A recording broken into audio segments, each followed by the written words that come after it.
Yeah. Well, again, I'm not looking at the content and the practice itself. I'm just looking at like, the how do you get there, right? And I think if it's not a high priority, and I think that's really common for a lot of smaller businesses, and I feel like Hmm. we do run into a lot of businesses like that.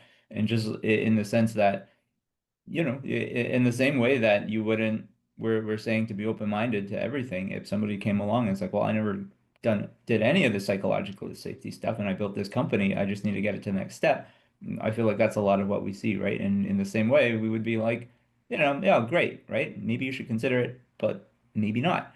Like how you get your first steps off the ground is really uncertain. That's the riskiest part. You have no idea what it looks like, and you don't know that that psychological safety should be number one on your list or if it should be number 50. It should be on your list. I don't think it's a bad thing.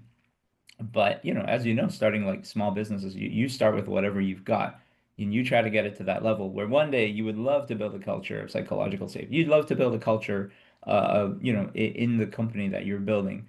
But right now you're just focused on, on what you're focused on right now, starting up your Yeah. business.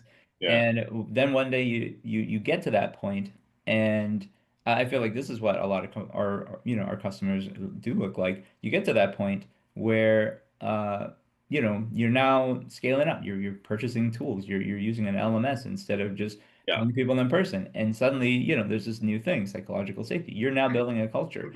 Now you have more people, you have different tools at your disposal. There's a lot more people and there's more layers, there's more hierarchy. That's the place where, the negative effects of psychological unsafety start to crop up when there's more people starting to get together. You're trying to hand off, delegate more responsibilities around, and you're more likely to run into those interpersonal problems and things like that. Yeah. And so I feel like that is a very natural sort of step to take. But at the same time, I feel like I feel like everybody should be open-minded to like a company that has not looked at any of this stuff and they've just been working on the thing directly in front of them so that they could get to the point where now we're thinking about culture, we're thinking about training, we're thinking about, this thing as a bigger thing than just what you do every day, right?